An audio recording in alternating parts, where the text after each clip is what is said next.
Good afternoon बच्चों।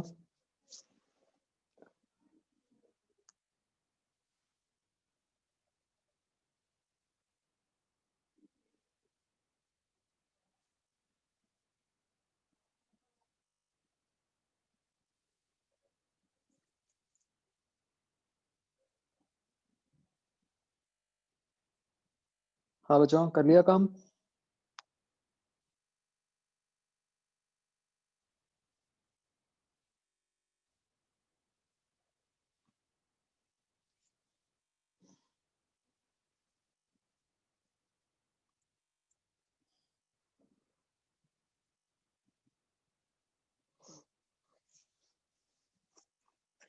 Last class वाला सारा क्लियर हो गया था सबको?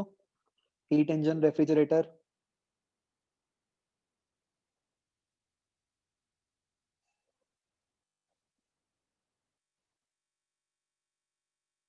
ओके।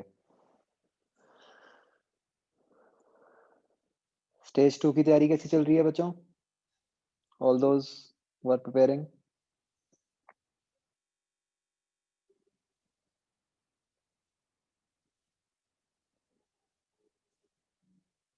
अभी स्टार्ट करनी है। Stage 2, NTSC stage 2।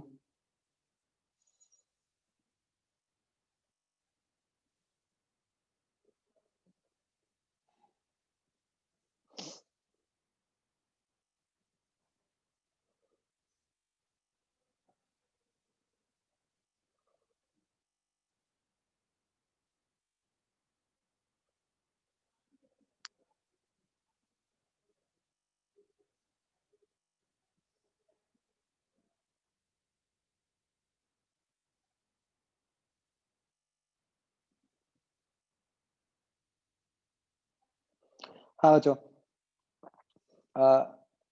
आई पार्ट, एनी डाउट्स?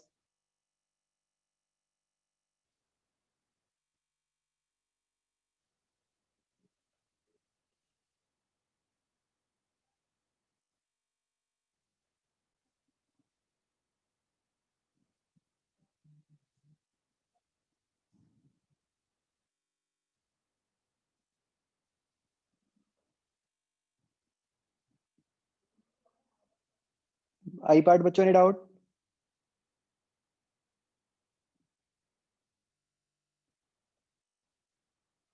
ऑल्दो मैंने बच्चों सिक्स्थ क्वेश्चन का आपको, अच्छा अभी तो मैंने स्क्रीन शेयर नहीं किया, एक मिनट।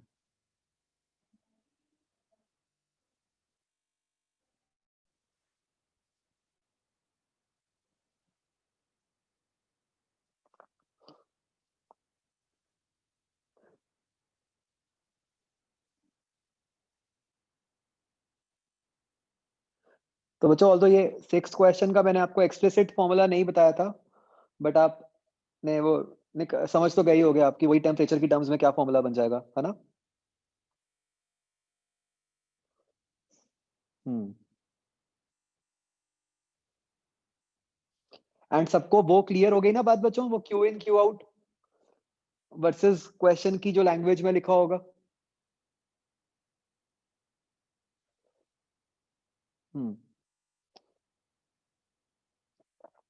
ओके।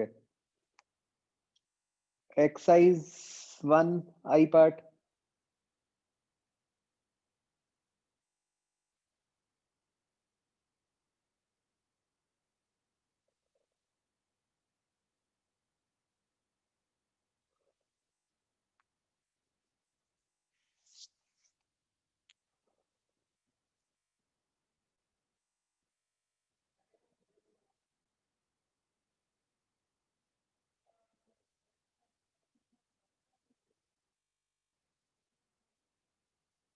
ये जो हम पढ़ रहे हैं ना, सारा रिवर्सिबल का ही पढ़ रहे हैं।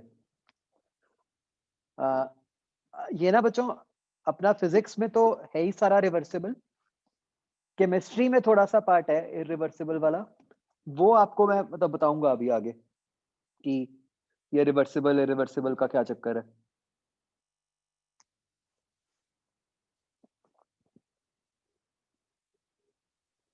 हम जो पढ़ रहे हैं वो सब रिवर्सिबल के लिए ही पढ़ रहे हैं।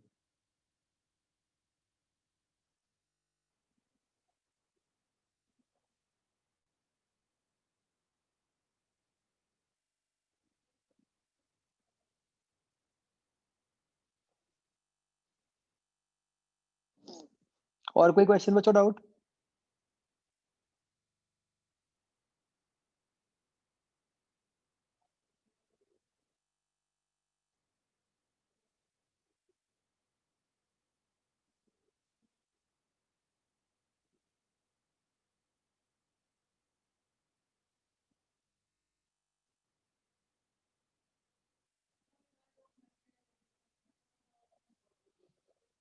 15th?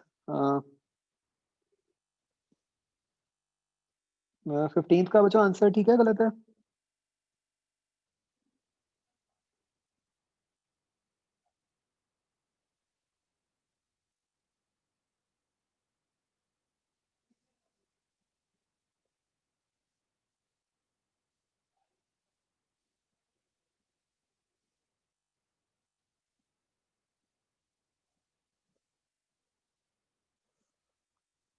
एफिशिएंसी 1/6 है।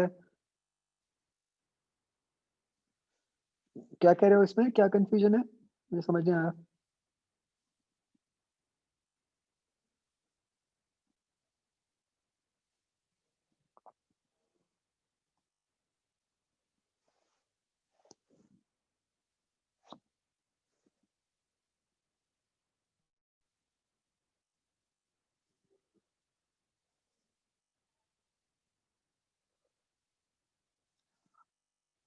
अच्छा, आप कह रहे हो कि अच्छा, कि जो आंसर है वो जो पहले वाला फाइनल टेम्परेचर है उसके हिसाब से दिया हुआ है, मतलब सिंक का, इज इट?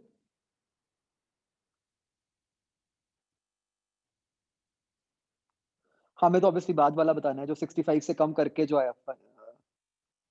तो उसके हिसाब से क्या बन जाएगा फिर आंसर?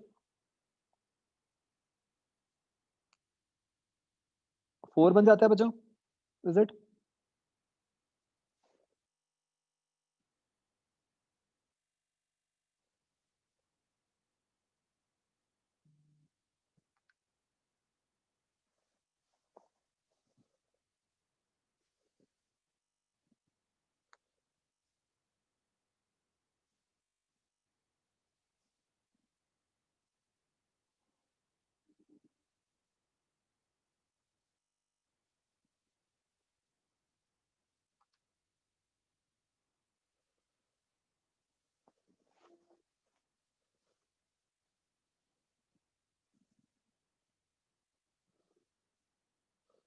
अच्छा, 1/4 होगा, है ना, इज इट?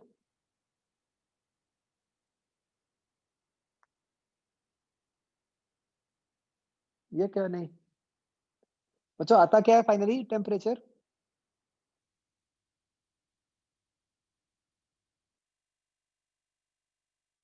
260 आता है फाइनल, इज इट?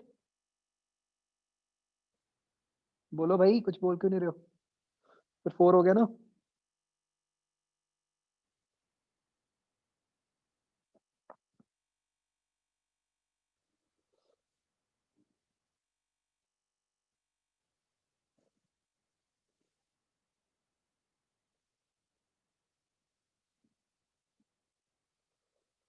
हाँ बच्चों, क्लियर है अब 15th, कोई कंफ्यूजन तो नहीं?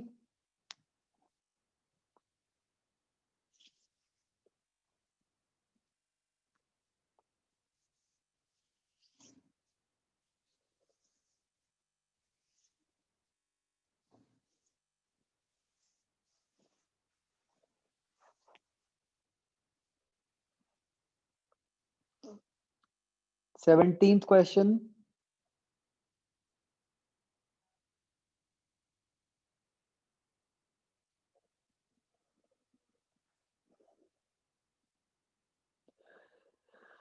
एक बच्चों, ये जैसे ना थर्ड क्वेश्चन जो है, जैसे ये कई बारी लैंग्वेज मिसलीडिंग सी होती है, मतलब जैसे total heat given to gas, मतलब इससे क्लियर नहीं होता कई बार कि ये नेट हीट की बात कर रहे हैं या क्यू इन की बात कर रहे हैं,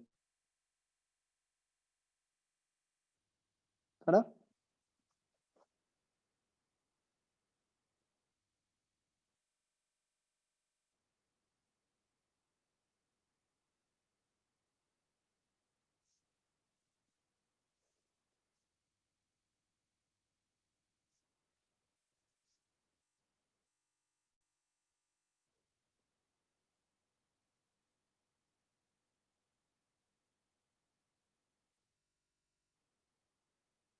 हाँ बच्चों, ये बात समझ आ रही है?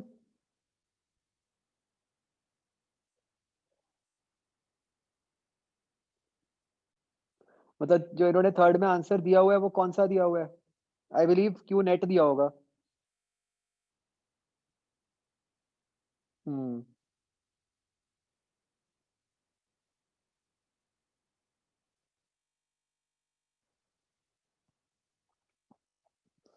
तो बच्चों जनरली मैंने यही देखा है, मतलब आप भी यही फॉलो करो कि मतलब अनटिल एंड अनलेस क्वेश्चन में बिल्कुल एक्सप्लिसिटली लिखा हो ना कि मतलब कि वो क्यू इन है, वो नेट हीट की ही बात कर रहे होते हैं हमेशा।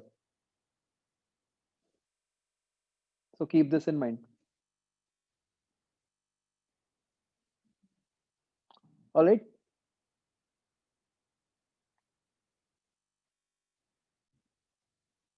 वरुण, इसमें और कोई कंफ्यूजन तो नहीं है?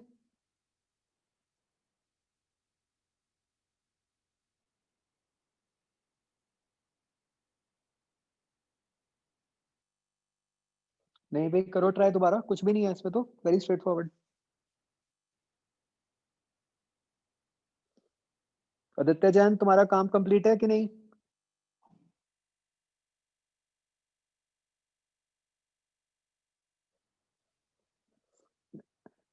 चैतन्य, तुम्हारा क्या सिस्टम है बेटा? कभी तुम आते हो क्लास, कभी नहीं आते हो।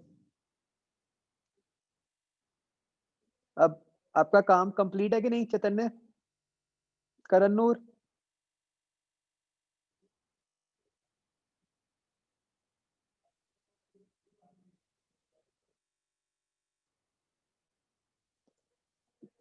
काम कंप्लीट है पूरा?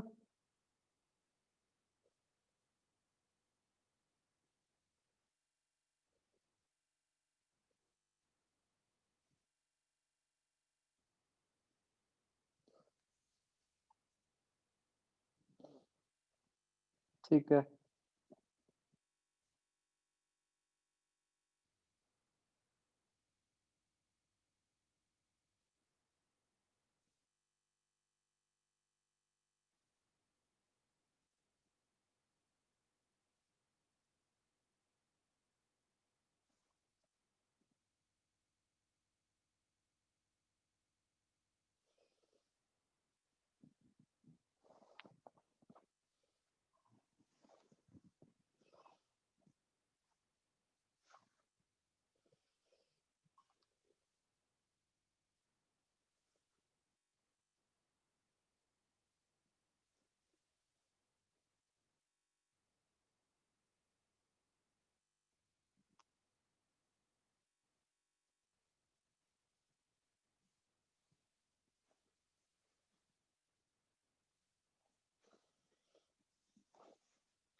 ओके, तो बच्चों इसमें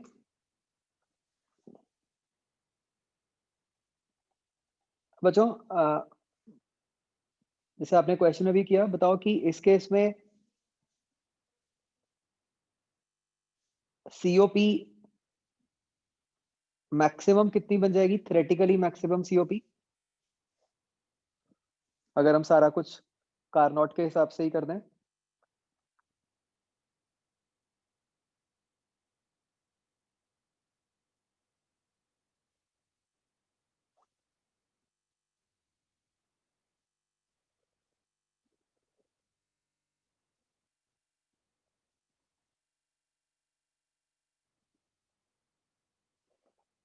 तो ये बन जाएगी 1/TH/TL-1, राइट?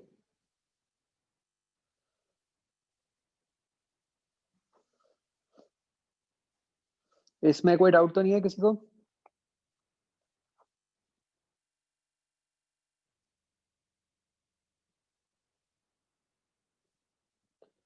बच्चों, can you relate COP and efficiency in general?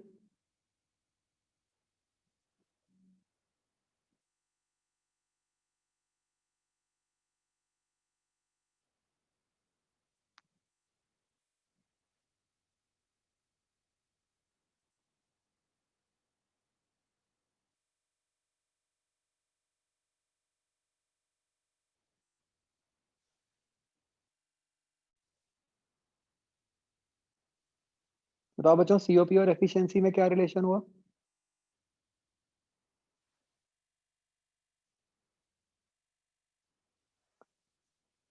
अच्छा सीधा कर सकते थे बच्चों, एक बात बताना, मतलब जो हमने ये Q out by Q one लिखा है एफिशिएंसी वाला,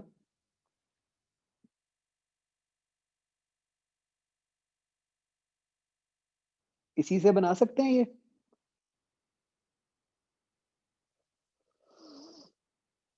या नहीं?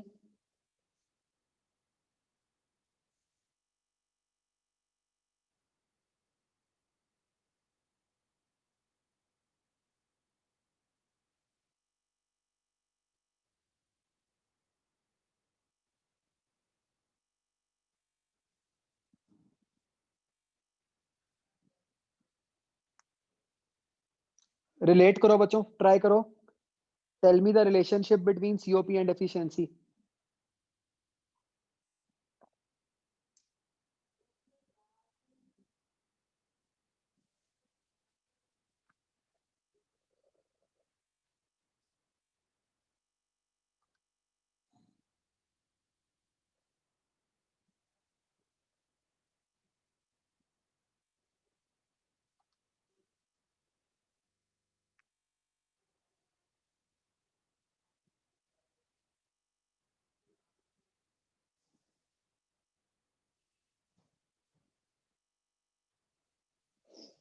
मुझे एग्जैक्ट एक्सप्रेशन लिख के बताओ।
निकालो बच्चों फटाफट।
Do you get this?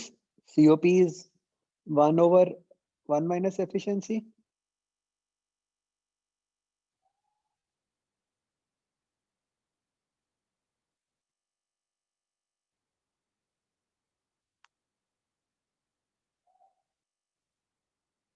नहीं,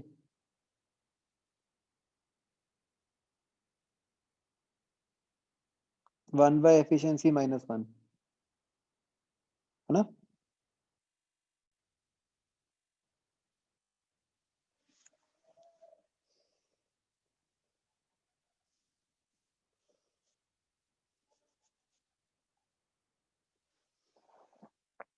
हाँ जी, ये कैसे निकला बच्चों?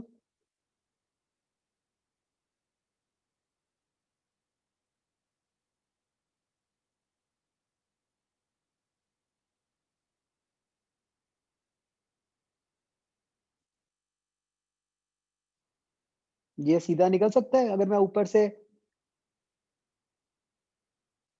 ये Q out by Q in -1 जो है, ये बन गया माइनस एफिशिएंसी। तो मतलब ये ऐसा क्यों नहीं आ रहा कि 1 अपॉन माइनस एफिशिएंसी?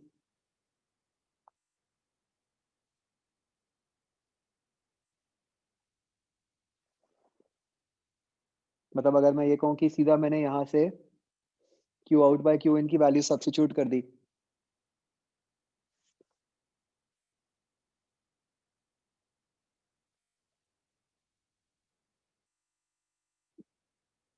ये कर सकते हैं कि नहीं कर सकते बच्चों?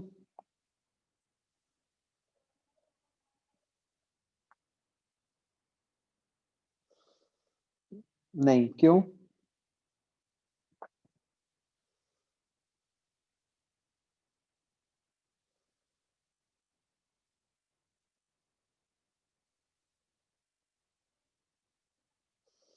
हाँ, मतलब सोर्स और सिंक का फ़र्क है ना?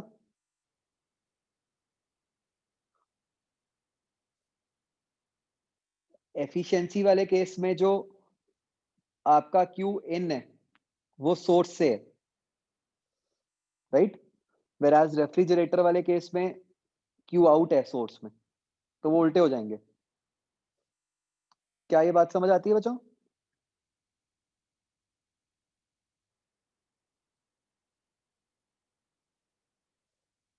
तो ये रिलेशनशिप भी बच्चों मतलब हमें याद रखना चाहिए। कई बार सीधा-सीधा पूछा जा सकता है कि एफिशिएंसी ये है, तो बताओ सीओपी क्या होगी?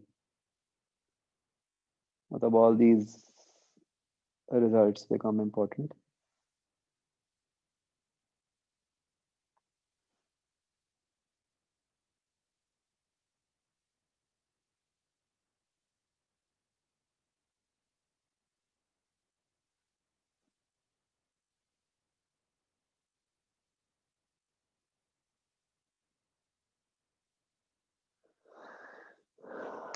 ओके,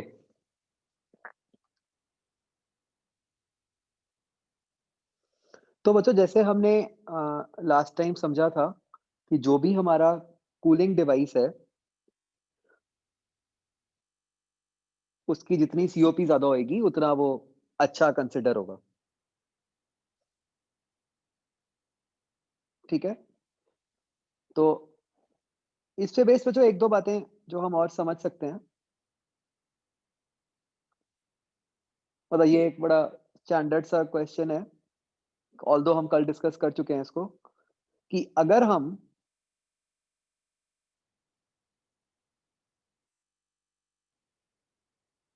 एक रूम के अंदर रेफ्रिजरेटर ऑन करके छोड़ दें,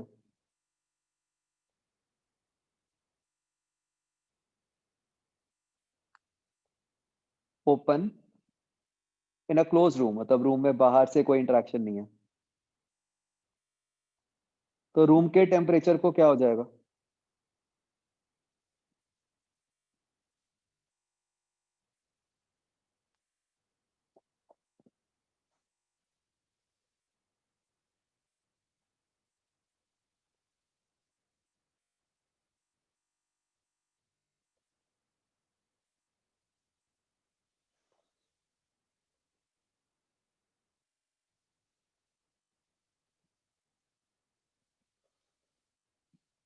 करो आंसर सारे, ये तो बिल्कुल आसान है।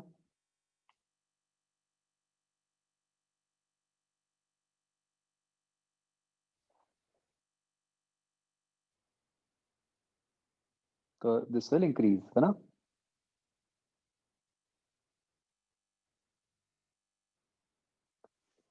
तो ये चीज़ मतलब इंट्यूटिवली नहीं आती, है ना? इंट्यूटिवली सोच के ऐसा लगता है कि ठीक है, रेफ्रिजरेटर तो ठंडा ही करता है, तो धीरे-धीरे ठंडा कर देगा, तो रूम ठंडा हो जाएगा, है ना?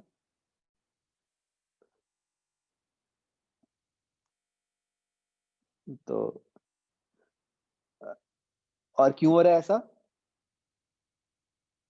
क्योंकि रेफ्रिजरेटर क्या कर रहा है, बेसिकली रूम से हीट लेके रूम के अंदर ही डालता जा रहा है। एंड इन एडिशन क्या हो जाएगा कि जो रेफ्रिजरेटर का डेल्टा डब्ल्यू है, या जो वर्क डन बाय इलेक्ट्रिसिटी है, वो भी हीट में कन्वर्ट हो जाएगी। राइट? सबको समझ आ गया बच्चों ये?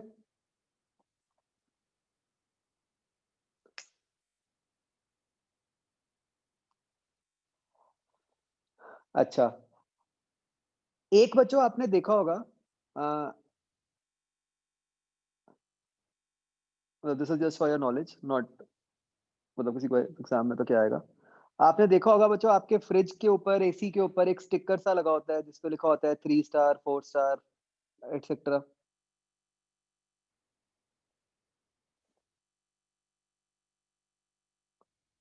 है ना?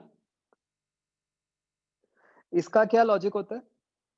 औरों पे भी होता है, गीजर्स पे भी होता है और सब कुछ होता है।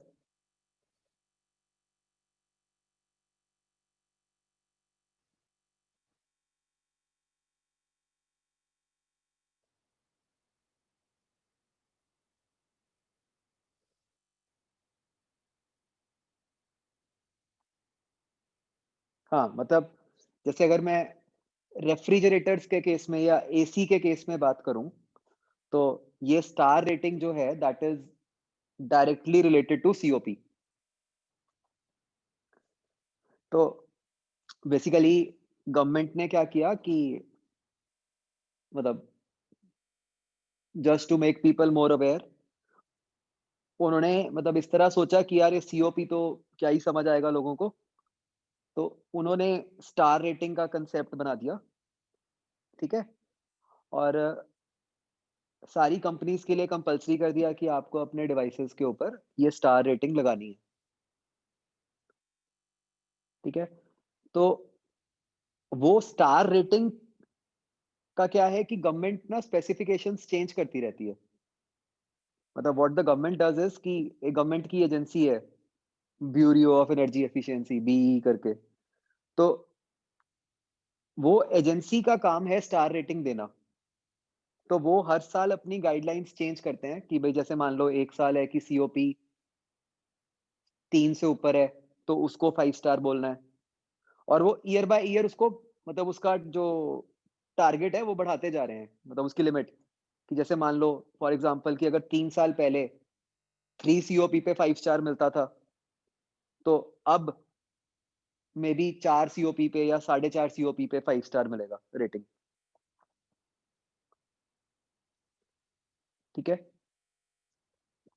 तो अगर आप देखोगे ना, जहाँ पे भी आप ये स्टिकर देखोगे, अ, उस स्टिकर पे मतलब ये लिखा होएगा, मतलब जैसे जहाँ पे स्टार लिखा होता है, उसके ऊपर सीओपी लिखा होता है हमेशा। तो ये जो अपने मतलब एसीज़ होते हैं, इनकी जनरली सीओपी मतलब मान लो 5 स्टार जो एसी है, उसकी सीओपी 4, 4.5 के बीच में होती है।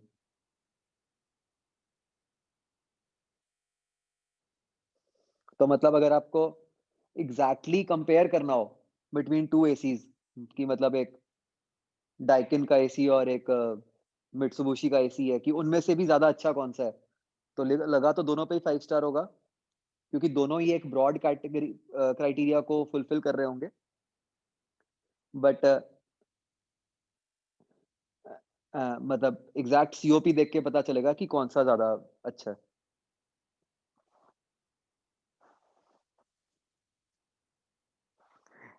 बच्चों इसमें मतलब जो मतलब कंपनीज़ होती हैं या जो शॉप्स होती हैं, उसमें ये एक झोल करती हैं स्टार रेटिंग में, बताओ क्या करती होंगी?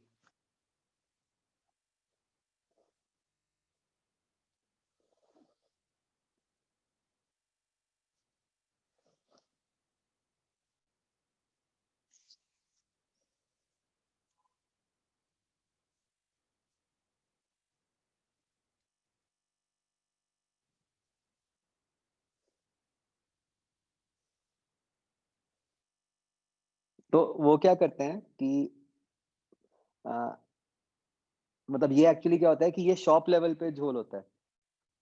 नहीं, वो नहीं कर सकते कि स्टार ही अलग गलत लगा दें। जैसे क्या होता है कि भई मान लो पिछले साल का एसी है, ठीक है? अ, पिछले साल की जो गाइडलाइंस थी उसके हिसाब से वो एसी 5 स्टार है। अब नए अगले साल की जो गाइडलाइंस आई उसके हिसाब से वो एसी 3 स्टार हो जाएगा। एग्जाम्पल, मतलब जरूरी नहीं कि हर साल ऐसा हो जाता है। एग्जाम्पल ले रहा हूँ मैं कि जो पिछले साल तक 5 स्टार था वो नई गाइडलाइंस के हिसाब से 3 स्टार है।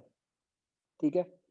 अब normally when we go and purchase, इतना तो कोई नहीं बॉदर करता कि मतलब जैसे वो कहेगा कि हाँ जी 5 स्टार एसी है और मतलब आप जाके ले आओगे वो। तो वो बेसिकली वो पिछले साल का 5 स्टार होगा, इस साल का 5 स्टार नहीं होगा। तो जहाँ वो स्टार का स्टिकर होता है ना, वहाँ छोटा-सा लिखा होता है नीचे डेट। उससे पता चलता है कि वो किस साल का 5 स्टार है।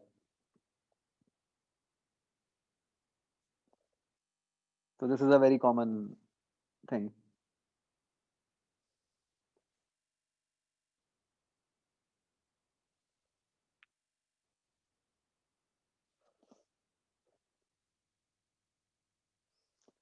ओके, तो बच्चों this completes first law and उसकी जो भी एप्लीकेशंस हैं।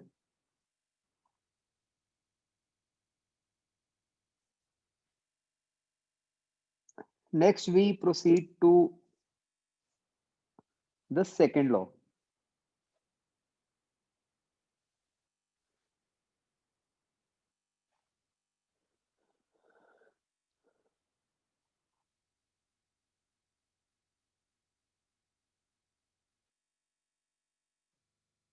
तो बच्चों ऑल्दो फर्स्ट लॉ ने हमें एनर्जी पॉइंट ऑफ व्यू से सारी चीजें एक्सप्लेन कर दी हैं, उसने रिलेट कर दिया है वर्क एनर्जी इंटरनल एनर्जी को, but there are some limitations of first law. मुझे सोच के बताओ बच्चों, फर्स्ट लॉ की क्या लिमिटेशंस हैं?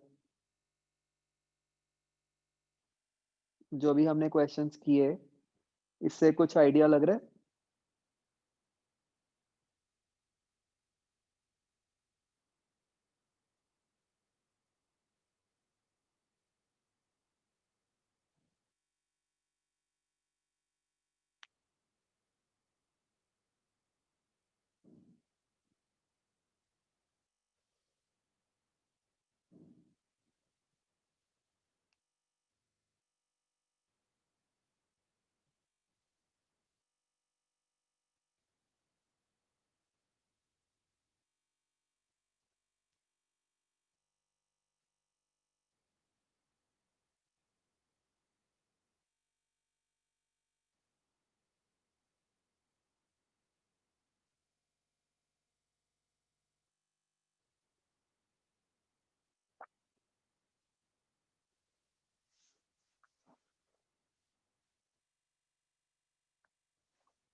देखो बच्चों, जैसे अभी हम टुवर्ड्स द एंड बात कर रहे थे, जैसे हमने जो फिगर्स बनाए थे ये हीट इंजन के या रेफ्रिजरेटर के, तो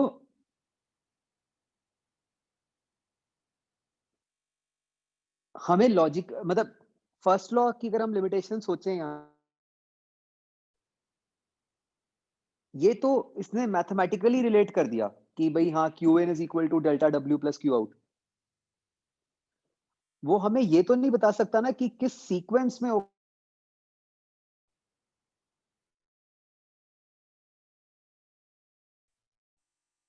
मतलब रेफ्रिजरेटर में हम सोचें, वहां हमने समझा था कि भाई हाँ जब रेफ्रिजरेटर वर्क करेगा तो रेफ्रिजरेटर हीट निकाल सकता है ना? कि अगर वर्क होगा, अगर डेल्टा डब्ल्यू होगा तो क्यू इन आएगा।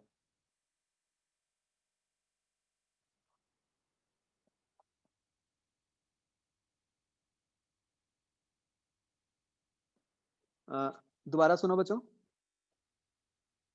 अगर हम रेफ्रिजरेटर की बात करें, फर्स्ट लॉ ने मैथमेटिकली तो इनको रिलेट कर दिया कि भाई Q out is equal to Q in plus delta W. But अगर मैं सिर्फ ये फिगर दिखा के बात करूं,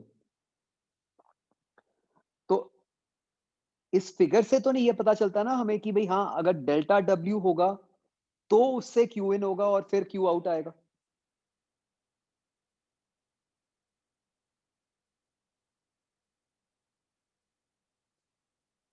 क्या ये बात समझ आ रही है बच्चों?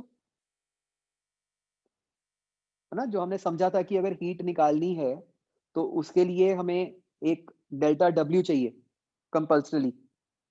फर्स्ट लॉ तो ये एक्सप्लेन नहीं कर सकता हमें कि ऐसा क्यों है।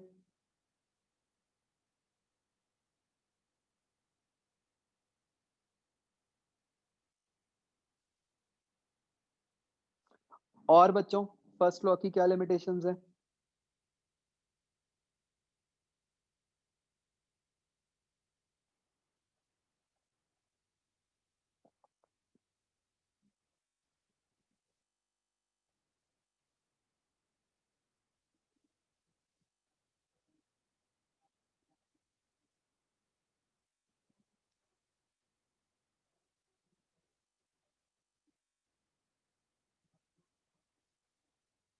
वही बात बच्चों हम हीट इंजन में भी कह सकते हैं कि मतलब कि पहले क्या हो रहा है, अभी पहले क्यू इन है फिर डेल्टा डब्ल्यू आया, या डेल्टा डब्ल्यू हो रहा था इसलिए क्यू इन आया।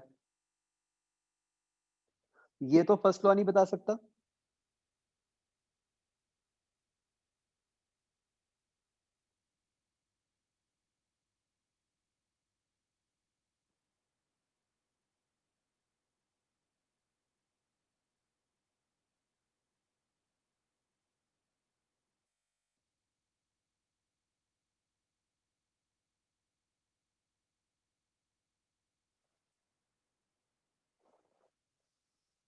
तो पहली लिमिटेशन तो ये हो गई बच्चों कि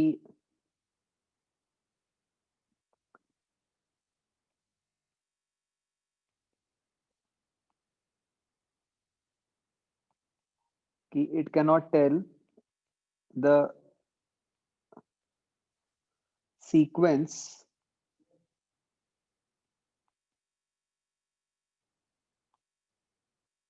ऑफ अ थर्मोडायनामिक प्रोसेस।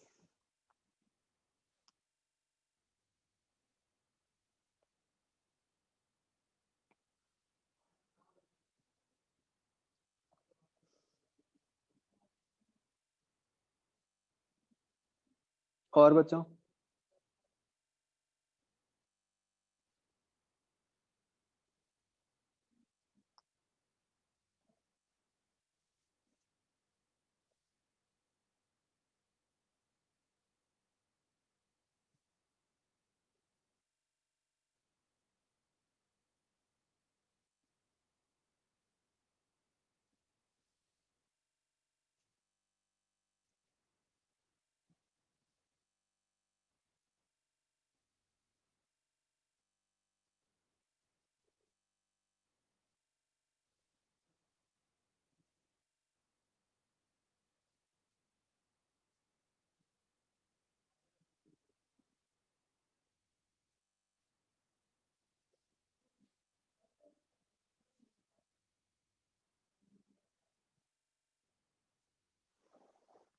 बच्चों फर्स्ट लॉ हमें फिजिबिलिटी नहीं बताता कि कोई प्रोसेस फिजिबल है कि नहीं है।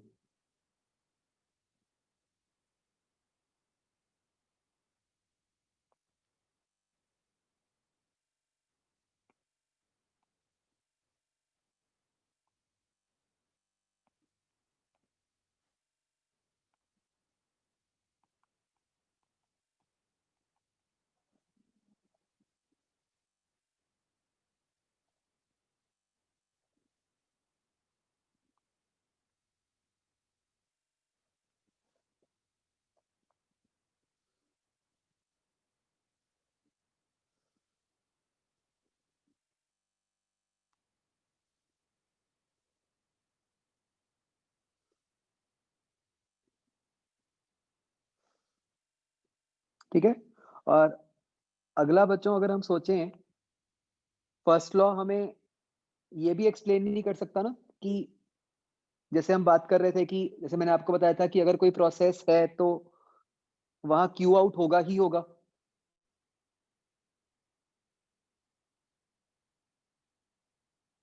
हमने हीट इंजन और रेफ्रिजरेटर में समझा ना कि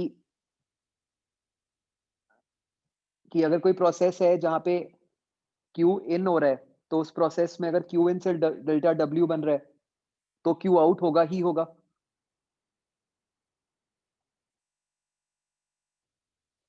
क्या वो चीज फर्स्ट लॉ एक्सप्लेन कर सकते हैं?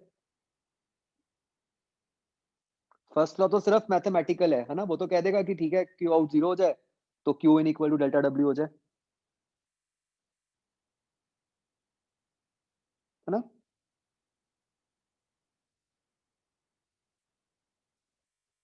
तो इट कैन नॉट एक्सप्लेन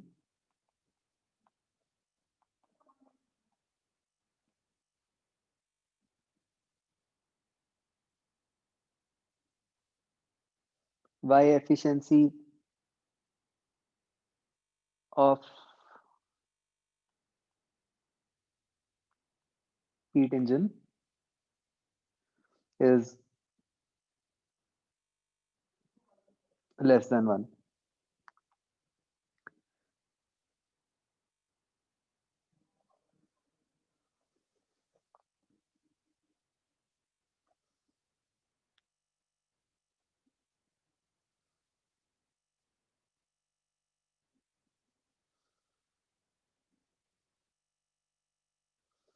ठीक है जी बच्चों, ये बात समझ आई कि कुछ लिमिटेशंस हैं फर्स्ट लॉ की।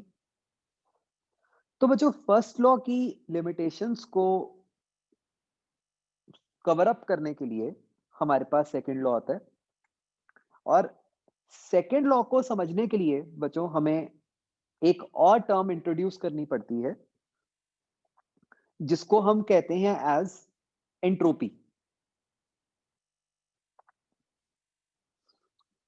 ठीक है, तो मतलब इट सो टर्न्स आउट कि जो फर्स्ट लॉ की लिमिटेशंस हैं वो सिर्फ अगर हम delta Q delta U delta W की टर्म्स में बात करें तो नहीं समझ सकते। हमें एक और टर्म लेके आनी पड़ती है पिक्चर में जिसको हम कहते हैं एंट्रोपी। ठीक है, बच्चों एंट्रोपी को समझने के लिए हमें दो टर्म्स समझनी पड़ती हैं एक प्रोसेस से रिलेटेड, जिनको हम कहते हैं as reversible process and irreversible process. बच्चों क्या ऐसा कुछ केमिस्ट्री में कभी कोई बात हुई है रिवर्सिबल इरिवर्सिबल?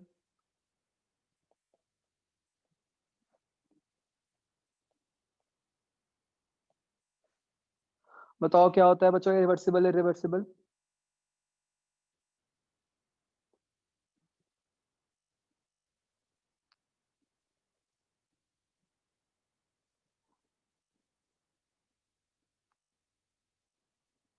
नहीं, spontaneous non spontaneous are two different things. Reversible मतलब इरिवर्सिबल कुछ अलग है। मुझे पता नहीं बच्चों, नहीं बता, नई बात हुई तो मुझे बताओ, मतलब आई एम नॉट श्योर, तो फिर मैं एक्सप्लेन करता हूँ।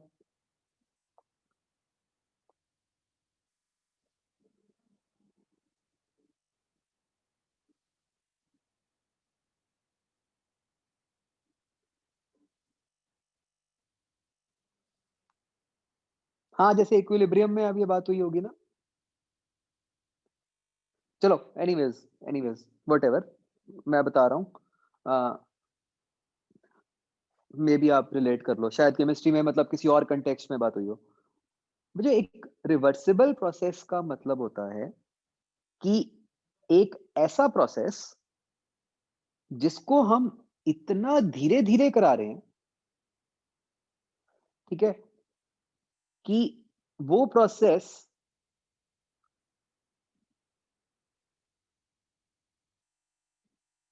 हमेशा, मतलब रिवर्सिबल का क्या मीनिंग है कि वो प्रोसेस हमेशा इस तरीके से हो रहा है कि आप किसी भी इंस्टेंट पे उस प्रोसेस को उल्टा कर सकते हो। ठीक है।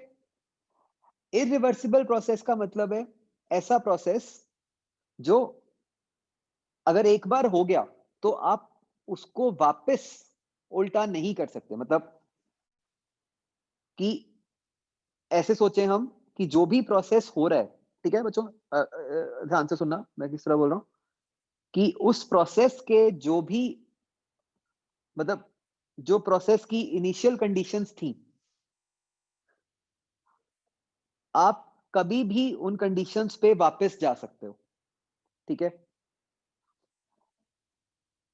इरिवर्सिबल प्रोसेस का मतलब है एक ऐसा प्रोसेस जो अगर एक बार हो गया तो आप सारी की सारी कंडीशंस को, मतलब यूनिवर्स की सारी कंडीशंस को वापस वैसा नहीं कर सकते।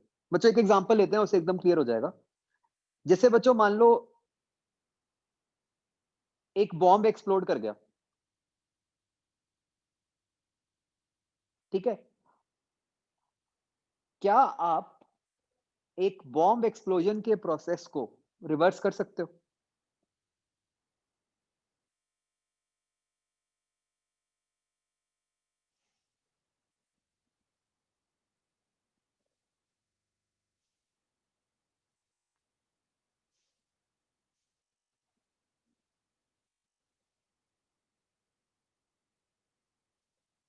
नहीं कर सकते। क्यों नहीं कर सकते?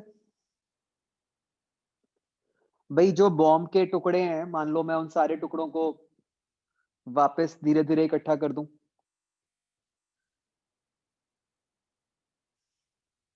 जो भी उस बॉम्ब से सामान निकला, मान लो मैं उस सारे को दोबारा इकट्ठा कर दूं,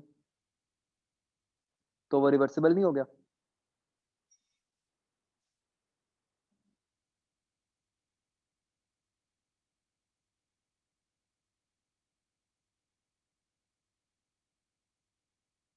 बताओ बच्चों।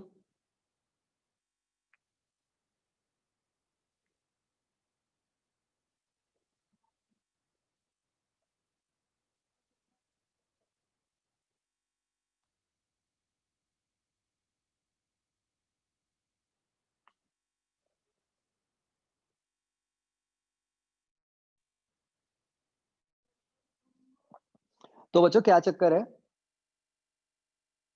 हाँ एग्जैक्टली exactly. चलो, हो सकता है कि बॉम्ब के जितने टुकड़े थे, मैं उन सारे टुकड़ों को वापस ले आऊं 1 मिनट के लिए, ठीक है।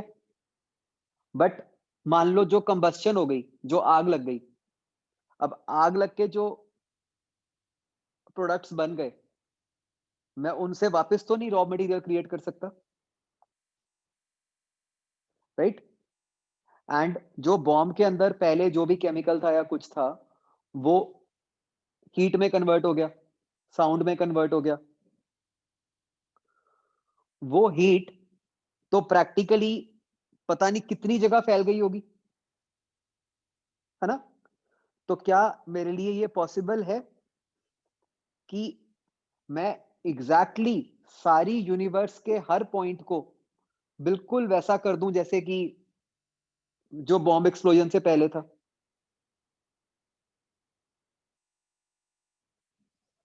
नहीं पॉसिबल, है ना कहीं कुछ टेम्परेचर चेंज हो गया, कहीं कुछ हो गया। तो ये होता है इरिवर्सिबल प्रोसेस। ठीक है।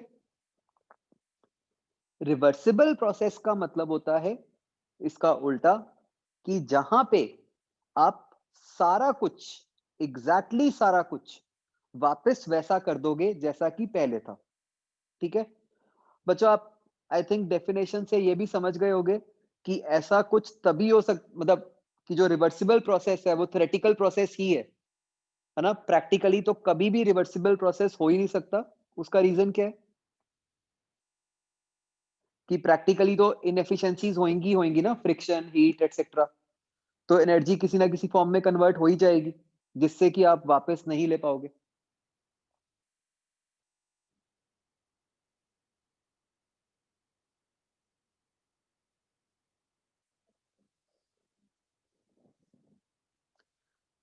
हाँ बच्चों, ये बात समझ आ रही है?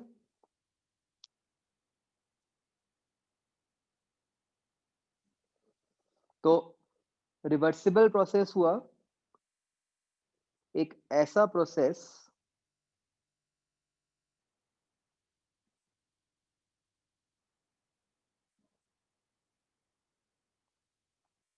which is carried out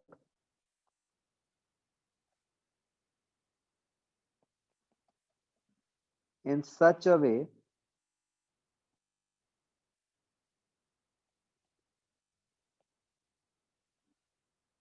that all changes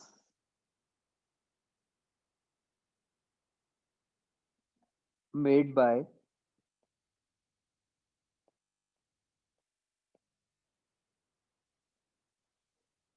that process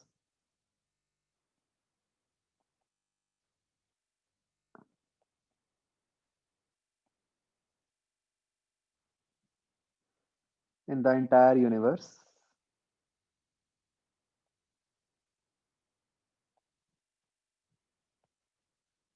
can be reversed. ठीक है?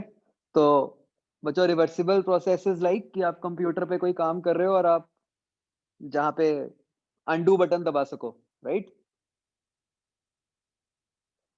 आपने कुछ ऐसा किया कि आपने अनडू दबाया और सारा कुछ पहले के जैसा हो गया।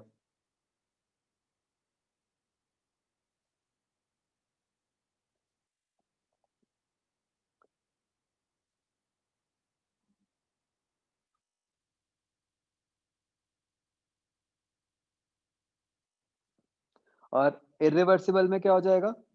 बच्चों इसका उल्टा कि जहाँ पे कुछ ना कुछ चेंजेस हो ही जाएँगे।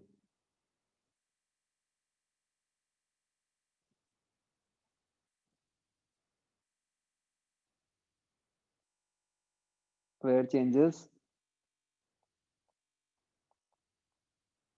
cannot be reversed.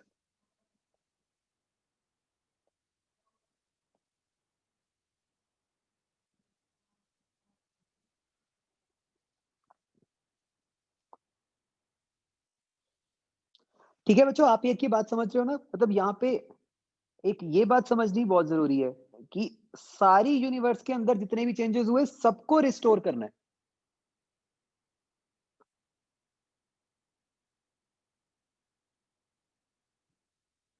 ठीक है? मतलब हम ये नहीं कह सकते कि जैसे बच्चों एक एग्ज़ाम्पल मैं ले रहा हूँ, मुझे बताओ कि मान लो मैं कहूँ कि मैंने गैस पे पानी को गर्म किया 10 से 50 डिग्री और अब आप कहो कि सर ठीक है, उस पानी को फ्रिज के अंदर रख दिया, तो ये तो रिवर्सिबल प्रोसेस हो गया, फिर से 50 से 10 कर दिया। तो बताओ क्या ये रिवर्सिबल हो गया 10 से 50 वाला?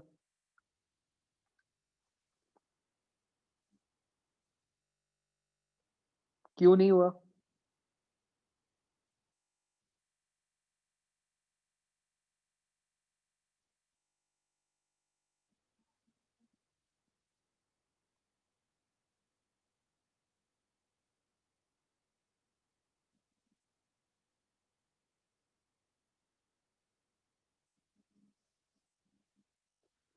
हाँ, मतलब जब आप पानी गरम कर रहे हो, तो इन द प्रोसेस जो हीट है, वो सराउंडिंग्स को भी गई है बहुत सारी, है ना?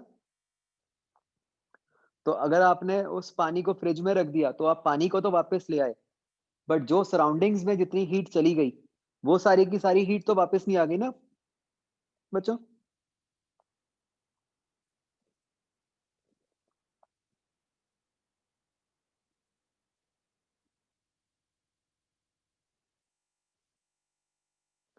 बोलो बच्चों, ये बात क्लियर हो रही है?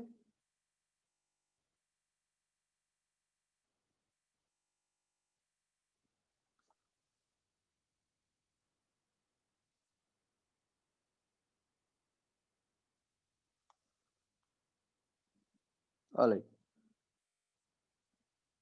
तो हम ये भी समझ सकते हैं कि एक रिवर्सिबल प्रोसेस जो है,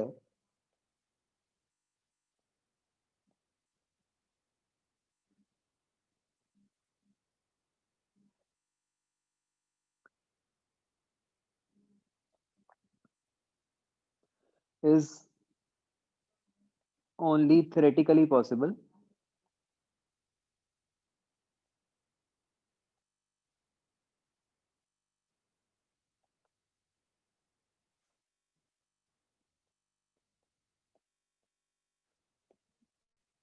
बिकॉज प्रैक्टिकली क्या होगा, कुछ ना कुछ लॉसेस तो होंगे ही जिनको आप रिवर्स नहीं कर सकते।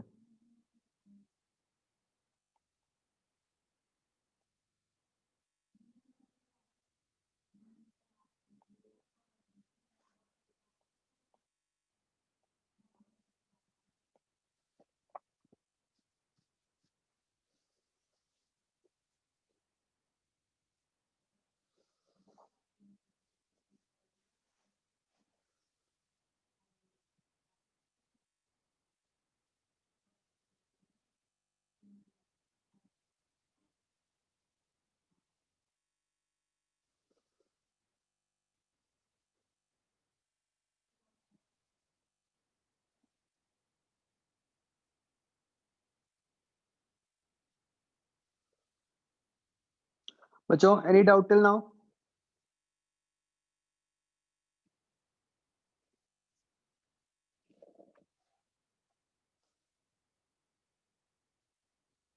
Okay,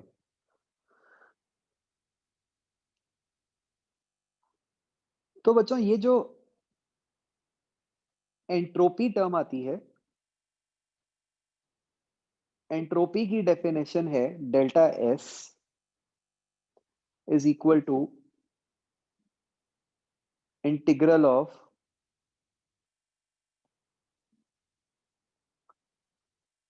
D Q reversible upon T.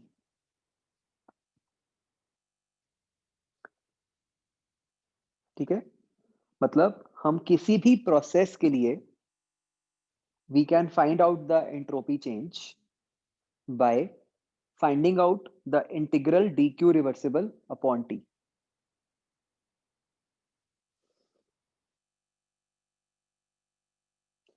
अब बच्चों यहां पे आपको एक बहुत ही इंपॉर्टेंट बात समझनी है कि मैंने ये नहीं बोला कि आपका जो प्रोसेस है वो प्रोसेस रिवर्सिबल होना चाहिए। ठीक है, even if your process is irreversible, ठीक है, मतलब आप कोई भी प्रोसेस कर रहे हो ए से बी,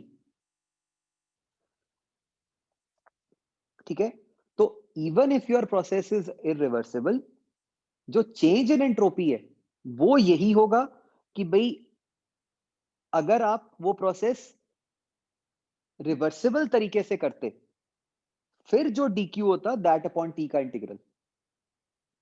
क्या ये बात समझ आती है बच्चों?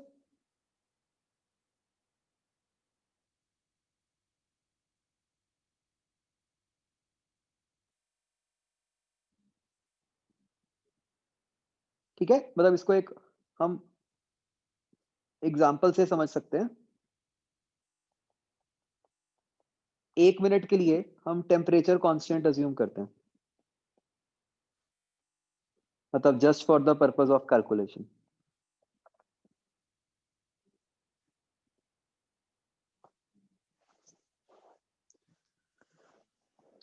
ओह, तो 1 मिनट बच्चों, आईपैड स्विच ऑफ हो गया।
जो कांस्टेंट पी नहीं, कांस्टेंट टी।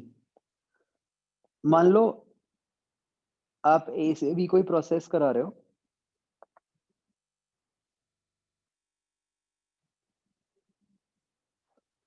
तो आपने एक बार तो ए से बी कोई इरिवर्सिबल प्रोसेस किया, ठीक है? तो इस केस में आपका डेल्टा क्यू है लेट्स से 100 जूल्स। ये आपका इरिवर्सिबल प्रोसेस है। ये है आपका कोई रिवर्सिबल प्रोसेस जो कि, और इस केस में है delta Q let's say 80 joules. तो आप इस केस में एंट्रोपी चेंज क्या कहोगे बच्चों?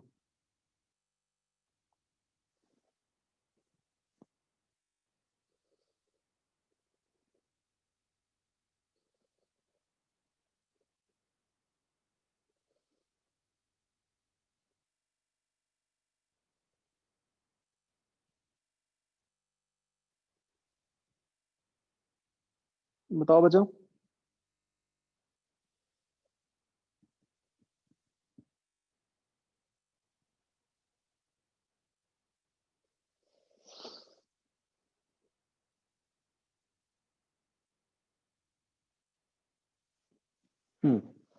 तो वो 80/T होगा बच्चों। मतलब इससे फर्क नहीं पड़ रहा कि आपने एक्चुअली प्रोसेस कैसे किया है। एंट्रोपी चेंज वही है जो कि, एंट्रोपी चेंज में जो डेल्टा क्यू यूज होगा वो आपका रिवर्सिबल वाला ही होगा, ठीक है? मतलब it is just like kinematics, कि भाई आप ए से बी किसी भी प्रोसेस पाथ से जाओ, डिस्प्लेसमेंट तो एक फिक्स्ड ही है ना। और वो डिस्प्लेसमेंट कैसे निकलती है? By drawing a straight line between A and B, right? बिल्कुल वैसे ही अगर आप कोई एक प्रोसेस करवा रहे हो from a situation A to situation B, तो उस प्रोसेस का जो चेंज इन एंट्रोपी है वो एक फिक्स्ड है, ठीक है? आप जो मर्जी तरीके से वो प्रोसेस करो, और जो चेंज इन एंट्रोपी है वो फिक्स्ड है, and that will be equal to, वो कैसे निकलेगा कि अगर आप ये मान लो कि आपने रिवर्सिबल प्रोसेस किया है, तो उस केस में जो dq आएगा दैट अपॉन t। क्या ये बात समझ आती है बच्चों?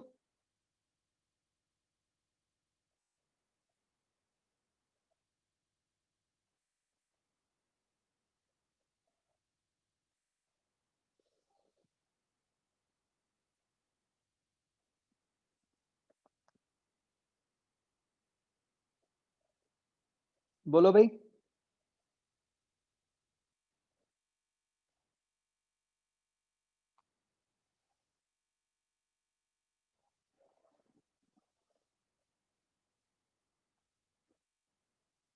इस बात को बच्चों हम इस तरह भी पुट कर सकते हैं कि जो चेंज इन एंट्रोपी है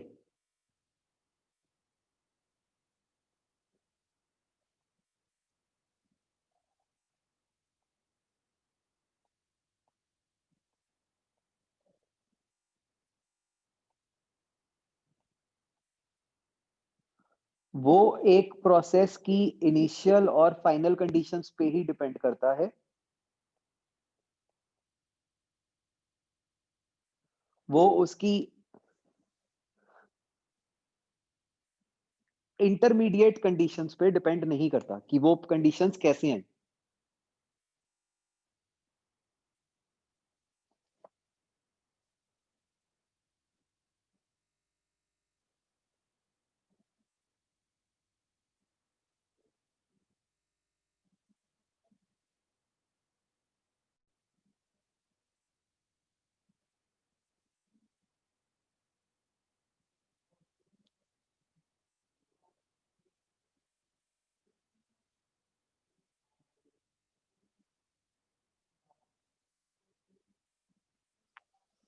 क्या बच्चों बात समझ आई?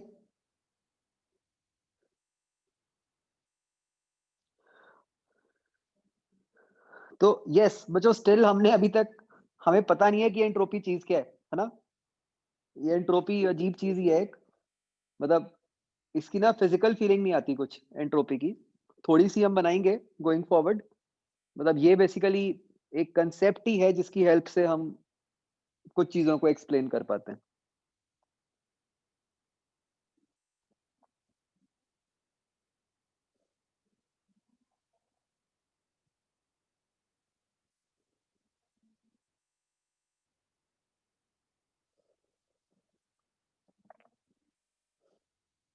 ये बच्चों यहां तक समझ आ रहा है?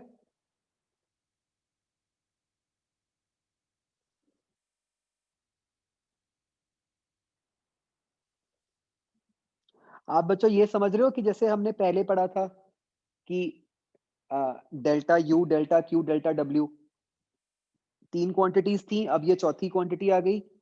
तो पहले सिर्फ डेल्टा यू थी जो पाथ इंडिपेंडेंट थी, है ना, जो सिर्फ इनिशियल फाइनल पे डिपेंड कर रही थी। अब हमारे पास एक और क्वांटिटी आ गई, डेल्टा एस, जो कि पाथ इंडिपेंडेंट है, इजंट इट?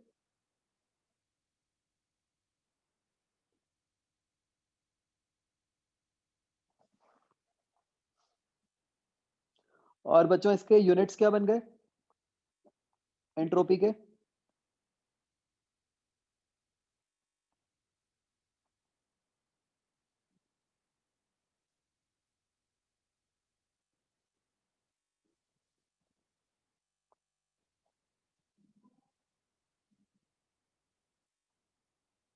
जूल पर केल्विन, है ना?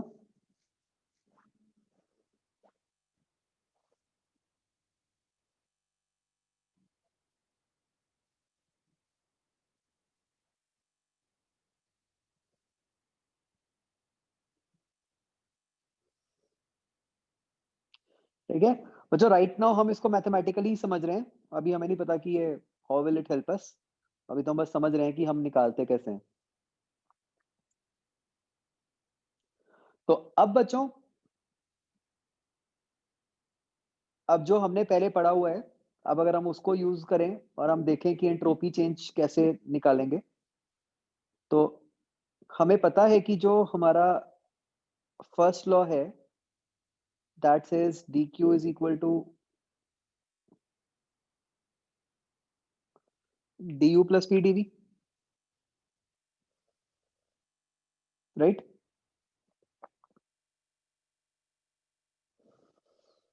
तो अब अगर मुझे डेल्टा एस निकालना है, विच इज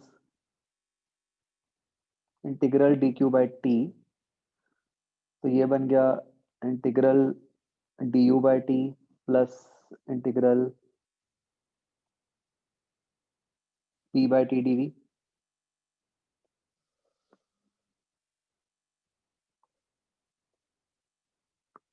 डी यू क्या होता है?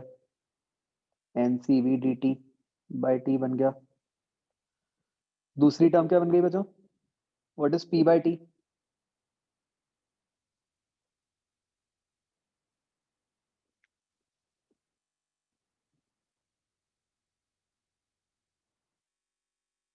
एन आर बाई वी, है ना? तो इसको अब हम इंटीग्रेट करके क्या बना सकते हैं बच्चों?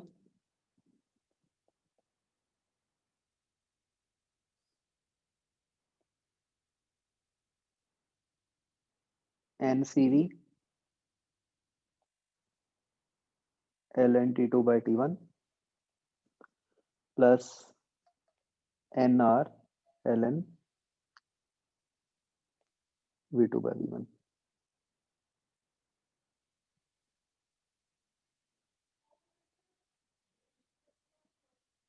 तो बच्चों एक बात हम समझें कि कोई भी प्रोसेस हो, ठीक है, इंडिपेंडेंट ऑफ प्रोसेस,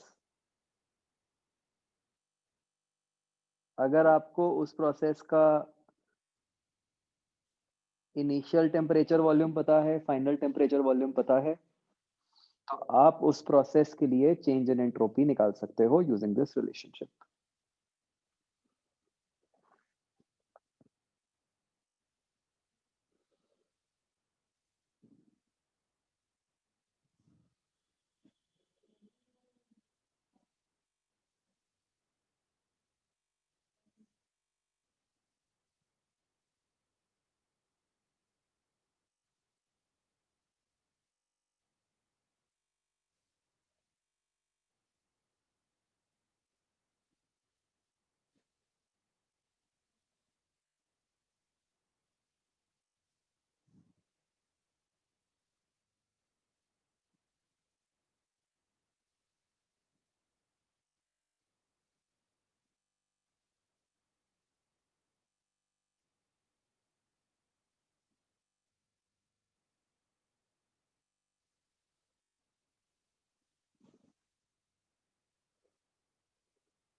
क्या ये बात समझ आ गई बच्चों?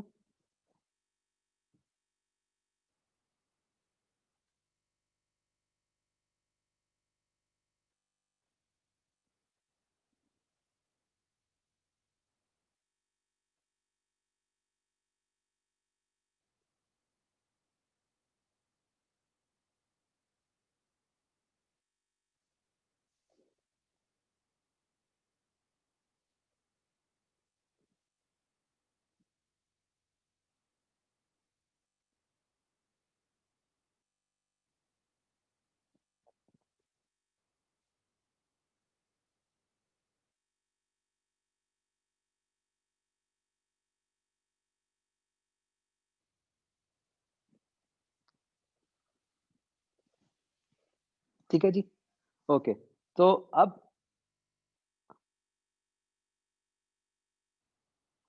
बच्चों इसके बेसिस पे देखो, अब हम इसको अप्लाई कैसे कर सकते हैं? अ,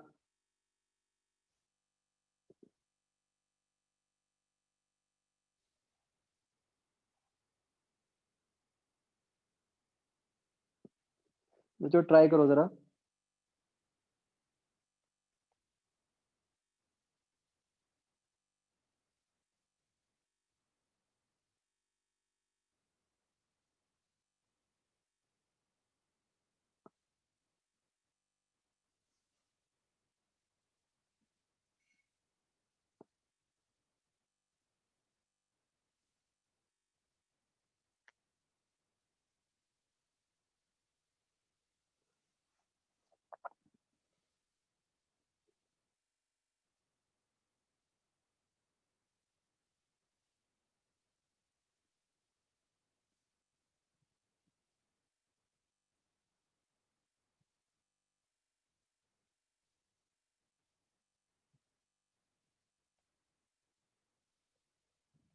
बच्चों ध्यान से एक कारनॉट साइकिल के लिए टीएस ग्राफ बनाओ। Think carefully and draw.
हुआ बच्चों, इतना तो मुश्किल नहीं है ये।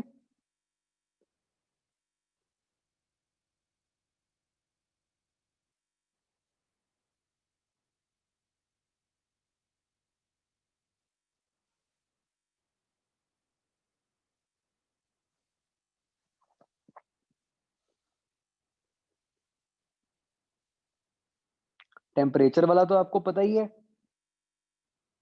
आइसोथर्मल तो आपको सीधा ही दिख रहा है। बचा क्या, सिर्फ एडियाबैटिक ही तो बचा।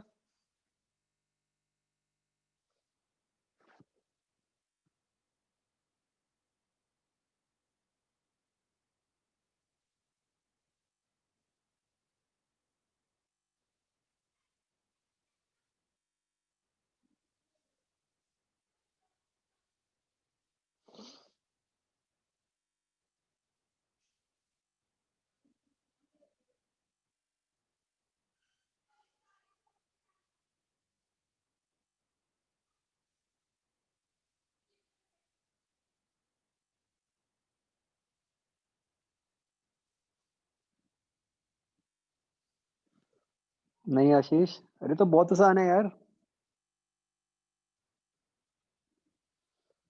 ज्यादा सोच लिया कुछ।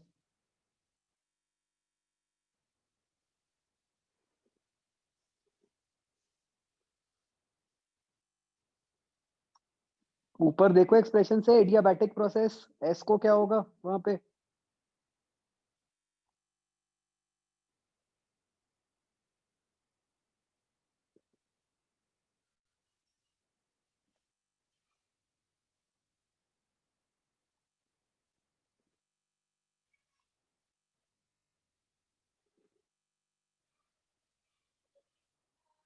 यस, सिंपल, ऐसा ग्राफ नहीं बन जाएगा।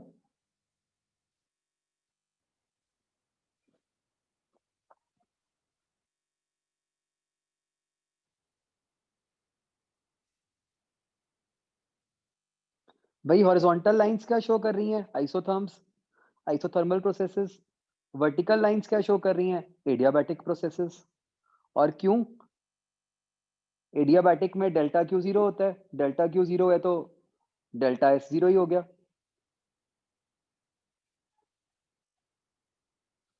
नहीं क्या।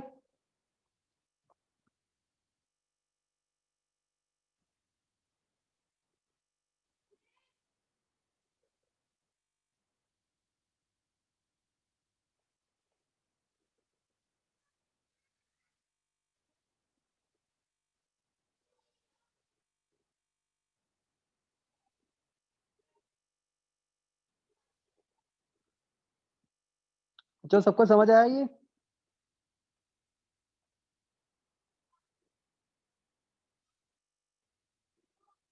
अच्छा, अब देखो यहाँ से हम एफिशिएंसी का फॉर्मूला कितनी इजीली ड्राइव कर सकते हैं। बच्चों ये बात तो ऑब्वियस है ना कि जो हीट एक्सचेंज हो रहा है वो कहाँ पे हो रहा है, हॉरिजॉन्टल लाइंस में ही हो रहा है।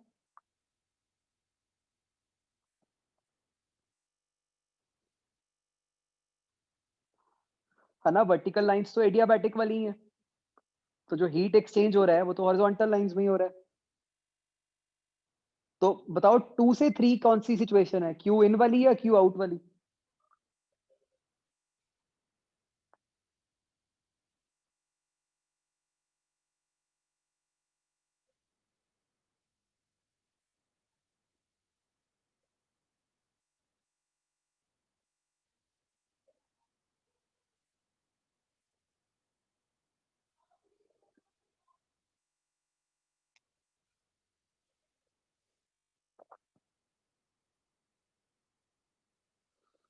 तो 2 से 3 जो सिचुएशन है वो बच्चों क्यू इन वाली है,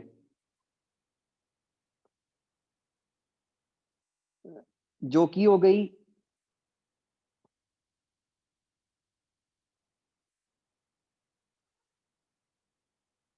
जो भी इस टाइम पे डेल्टा एस हुआ होगा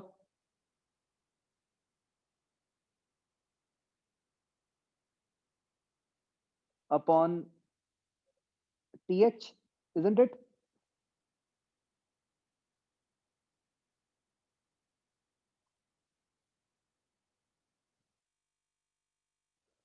और मुझे कैसे पता चल रहा है कि ये क्यू इन है? क्योंकि डेल्टा एस पॉजिटिव है, एस बढ़ रहा है 2 से 3, है ना?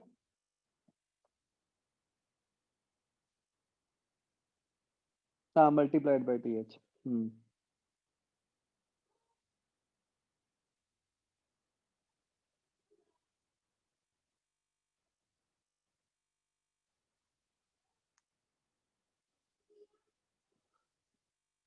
हाँ जी, ये समझ आया बच्चों?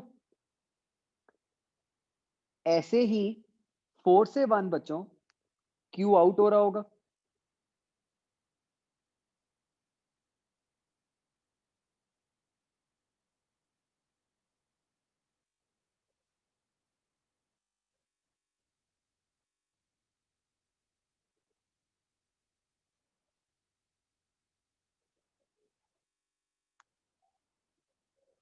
और ये क्यू आउट कितना हो गया?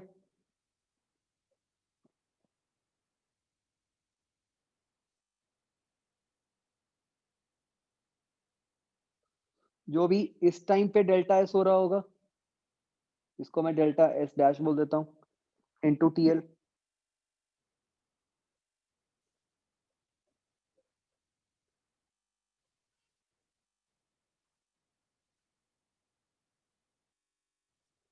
राइट? अब देखो, यहां से एफिशिएंसी बना सकते हो।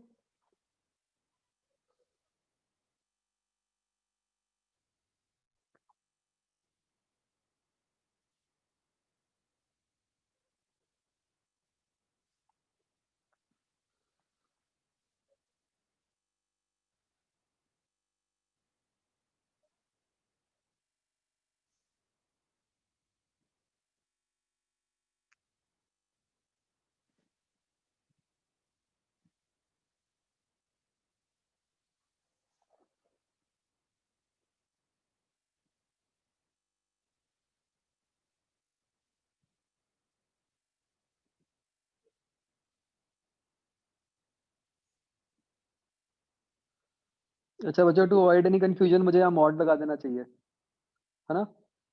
वो इसलिए कि हम उसको पहले ही क्यू आउट दिखा रहे हैं।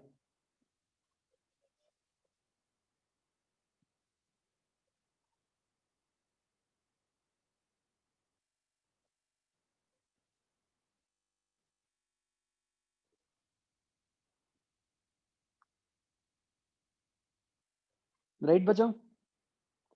Now what can you comment about delta S and delta S dash?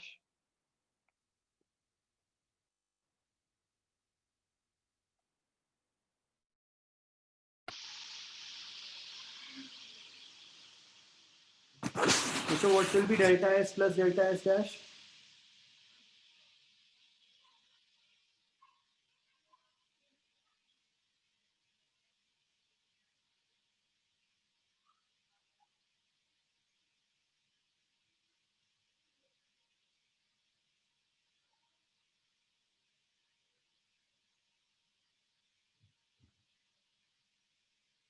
भाई साइक्लिक प्रोसेस है, चेंज इन एंट्रोपी क्या हो जाएगा?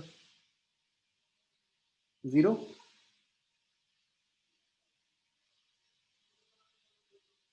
जो वर्टिकल है उनमें तो एंट्रोपी चेंज हो नहीं रहा, तो हॉरिजॉन्टल का मिला के भी जीरो ही होना पड़ेगा।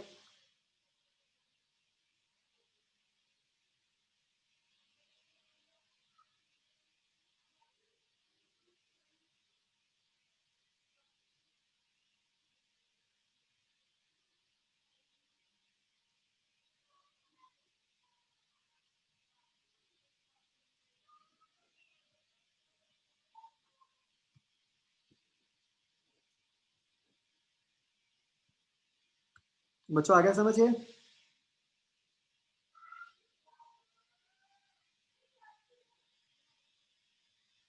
कि delta S plus delta S dash zero क्यों हुआ?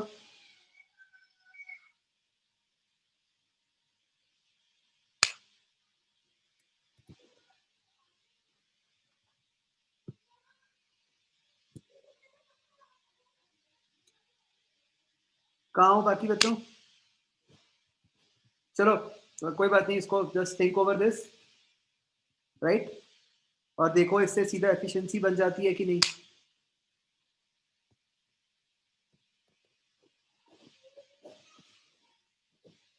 हाँ, मतलब बेसिकली जो 2 से 3 में एंट्रोपी हुई वो 4 से 1 में उसका ऑपोजिट हुई, तो उससे आपके पास सीधा क्यू इन और क्यू आउट का रिलेशन आ गया in terms of T L and T H, है ना। तो डायरेक्ट वो वही एक्सप्रेशन बन गया ना अपना एफिशिएंसी का।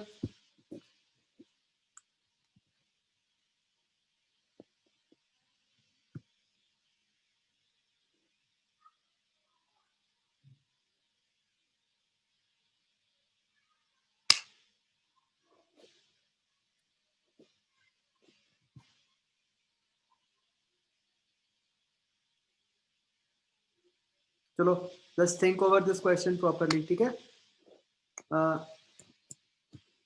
अपनी अगली क्लास कब है बच्चों, कल है परसों है?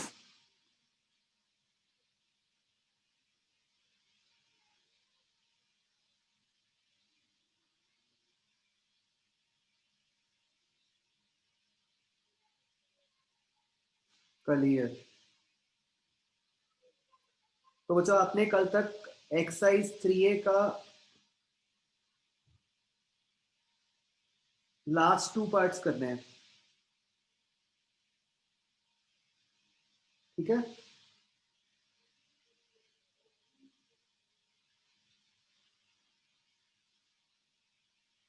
चलो ओके बच्चों, सी यू टुमारो, बाय। ये बच्चों एंट्रोपी वाला पार्ट अच्छे से रिवाइज कर लेना, नेक्स्ट क्लास में हमने इसी पे ही करना है अपना, मतलब नेक्स्ट क्लास में चैप्टर खत्म हो जाएगा।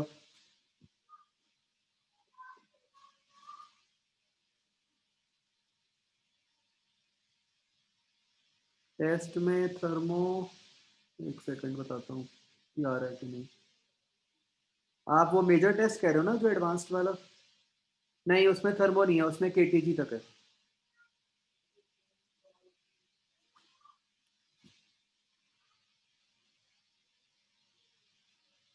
चलो ओके बच्चों, बाय।